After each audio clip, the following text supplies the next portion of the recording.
Sud Radio Sport et Rugby, François Trio.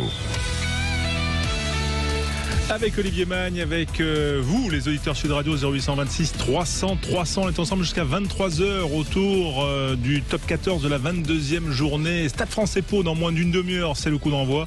Et puis on aurait dit aussi vibrer pour un multiplex avec notamment un Bayonne-Castres reporté au 29 avril pour cause de Covid. Avec nous pour en parler, Pierre-Henri Broncan, l'entraîneur de Castres. Bonjour Pierre.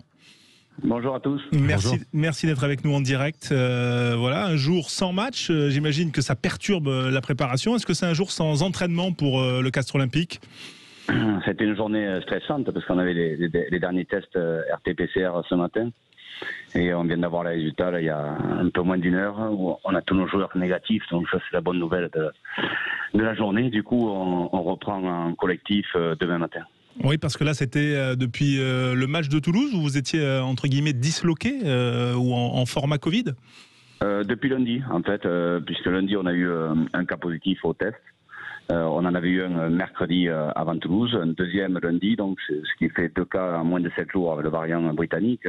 On devait donc passer normalement un petit groupe de 4, sauf les immuno-Covid qu'on pouvait entraîner collectivement. Mais on a sincèrement, on n'a pas pris le risque de s'entraîner par groupe de 4. On a carrément laissé les joueurs isolés et s'entraîner individuellement avec nos préparateurs physiques qui étaient immuno-Covid, justement. D'accord, donc ça veut dire que vous, ça ne fait qu'entre guillemets décaler votre match, puisque vous allez le jouer jeudi. Comment vous le gérez ça, vous, en tant que manager ? Est-ce que c'est un casse-tête ? Est-ce que c'est un aléa comme un autre et puis on s'adapte ? Comment ou est-ce que vous sentez que ça peut casser votre dynamique qui est excellente ? Bon, nous d'abord on est très habitués, je dirais, puisque c'est pas nouveau pour nous.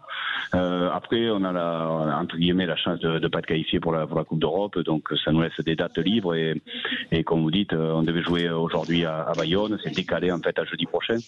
Donc bon voilà, il y a pas de souci à ce niveau-là. On a quand même connu une période plus difficile sur le Covid et je me rappelle encore d'un déplacement, j'en parle souvent, à La Rochelle où on était que 22 pour jouer, où c'était quand même plus compliqué qu'aujourd'hui, puisqu'on a un effectif, hormis les 2 cas positifs qui sont donc qui reprennent donc le collectif à J+15. Les autres sont disponibles pour jouer à Bayonne.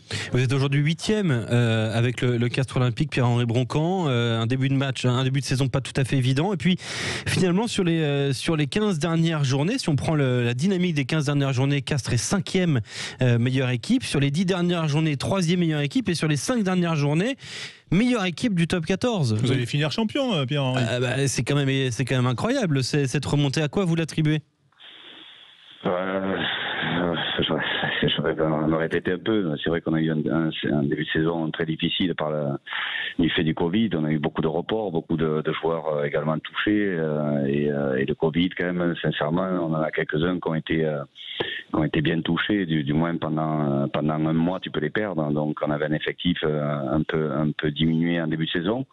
Après, ça s'est remis un peu dans l'ordre. Et ensuite, il y a eu une prise aussi de conscience et de confiance de la part du groupe, qui après la victoire à Lyon à 14 a compris qu'on pouvait quand même exister en ce top 14. Voilà. Donc aujourd'hui, on est quand même très prudent parce qu'on va à Bayonne jeudi soir et on sait très bien que Bayonne, ça sera un match très très compliqué pour nous. Mais bon, on est quand même dans une meilleure position que fin décembre. Oui, où vous allez retrouver à Bayonne un certain Yannick Bru que vous connaissez bien. Comment vous êtes parlé avant ce match en raison du Covid, vous les Gersois ? Non, juste, il m'a demandé si la semaine dernière on avait un cas, le mardi matin, un cas avéré positif. Je lui ai répondu que oui.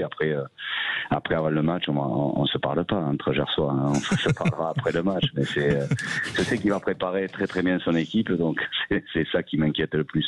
Oui, d'autant que Bayonne a un besoin de points, mais vous aussi vous avez un besoin de points parce que finalement, je peux pas imaginer que vous ne parliez pas entre vous du top 6, d'une qualification. Je crois que vous êtes 3 ou 4 pour pour cette place là. J'ai plus les comptes sous les c'est ça. sous les yeux. On peut dire que de Bordeaux enfin de Lyon à Castres, c'est à peu près vous tenez en 3 points. Enfin avec la victoire de Lyon un petit peu plus maintenant, mais mes calculs ne sont pas actualisés. Mais on a l'impression que c'est quelque chose qui est largement à votre portée. Est-ce que vous en parlez entre vous? Après le match de Toulouse, c'est sûr qu'on s'est quand même projeté un peu plus vers le haut, même si il faut rester prudent et que le maintien n'est pas totalement acquis. Mais c'est vrai que oui, ça fait, si on peut se qualifier, bien sûr qu'on le fera. Maintenant, on a un calendrier qui est quand même pas facile non plus. On a une réception dans 15 jours de Lyon qui a fait un très bon match aujourd'hui contre Montferrand. On va aller avoir une réception sur la dernière journée de Toulon, qu'on aura récupéré tout son effectif, qui est une équipe très très costaud. Donc on a un déplacement à Bordeaux, à Brive, à Bayonne. Bon voilà, le top 14 de toute façon il est quand même compliqué, hormis cette équipe d'Agen qui est décrochée. Les autres, elles sont très proches les unes des autres. Donc voilà, ce sera très difficile, mais bon, on a un groupe qui est habitué aussi à ce genre de situation, je trouve, et qui a déjà vécu par le passé des situations un peu similaires. On en a déjà parlé sur cette antenne, Pierre-Henri Broncan, mais quand même, qu'est-ce que vous leur avez dit à ces joueurs pour les réveiller, entre guillemets, comme ça? Et bon, c'est vrai que on s'était parlé notamment après le succès à Lyon, là, où ils avaient fait un match héroïque à 14. Il y a eu 2 victoires, à 14 contre 15 consécutives dans votre saison. Mais qu'est-ce qui s'est passé quand même?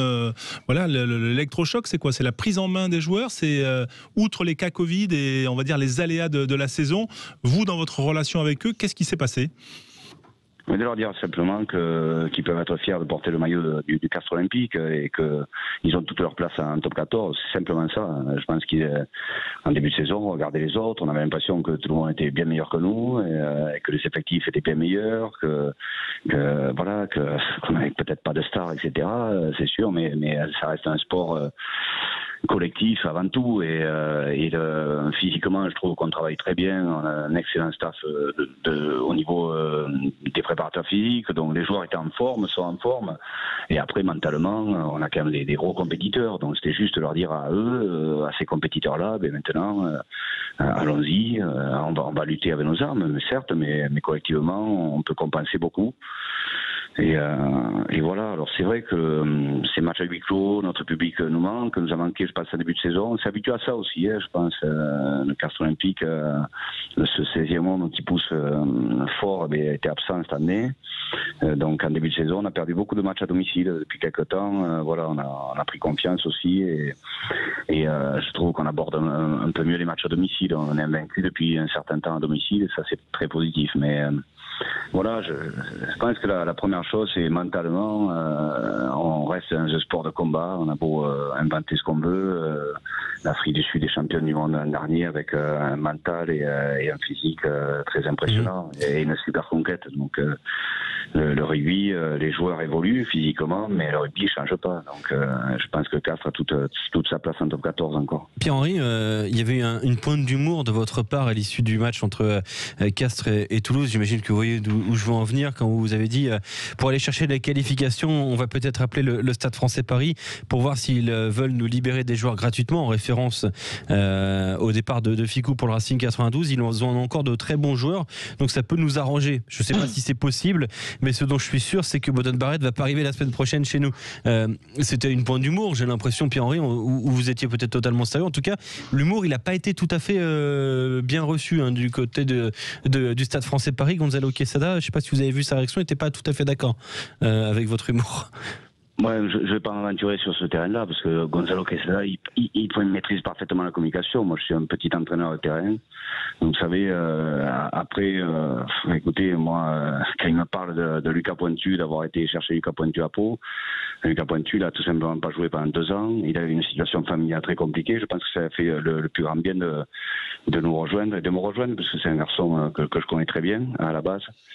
Voilà, après mon meilleur joueur, il s'appelle Anthony Gelon. Je vous assurer que je ne lâcherai pas Anthony Gelon pour aller dans un club qui joue à qualification comme nous cette année. Oui, même si vous allez devoir vous en séparer, puisqu'il va aller chez le voisin, mais ça sera à la fin de la saison. Justement, tiens, votre regard quand même sur le voisin toulousain qui va jouer une partie intéressante ce soir contre le Racing, et le décalage qu'il va y avoir entre le Toulouse et l'UBB avant leur demi-finale de Coupe d'Europe. L'un aura joué 2 matchs et l'autre n'aura pas joué. Comment l'UBB pourra-t-il relever le défi physique face aux Toulousains samedi prochain? Mais c'est surtout d'abord connaître les cas Covid de l'UBB aujourd'hui, parce que des joueurs cadres. Je répète, on peut vous le dire, des joueurs cadres. C'est 15 jours sans mettre un pied sur le terrain collectivement. Donc je pense qu'ils seront absents contre Toulouse déjà. Donc c'est une équipe diminuée physiquement parce qu'elle n'a pas joué depuis un certain temps, physiquement parce qu'elle est touchée par le Covid, et également parce qu'ils auront des absents. Donc ça va être très compliqué pour Bordeaux, bien sûr, le week-end prochain à Toulouse, devant une armada qui est quand même aujourd'hui... Bon voilà, Toulouse, ils seront pas loin quand même d'être champions d'Europe et de France. Bon, on espère, mais on se méfie quand même du Castres Olympique cette année, et toujours se méfier depuis 2021. Merci en tout cas Pierre-Henri d'avoir été avec nous, Pierre-Henri Broncan, et puis bon match jeudi, voilà, jeudi 29 avril, c'est l'anniversaire de ma maman, elle est gersoise, Pierre-Henri. Donc voilà, donc elle est Castres, c'est ça, François? Parce que je crois que tu as aussi des affinités à Bayonne, donc choisis bien. Voilà, elle est plus proche de Bayonne que de Castres, mais en tout cas, elle suivra ce match. Voilà. Bon, merci. À bientôt en tout cas sur l'antenne de Sud Radio, et puis on suit bien sûr l'évolution de ce Castres Olympique qui finit en trombe dans cette saison. Allez, je sais, on est en retard, Quentin, on est en retard. Allez, on se retrouve dans quelques instants sur Sud Radio.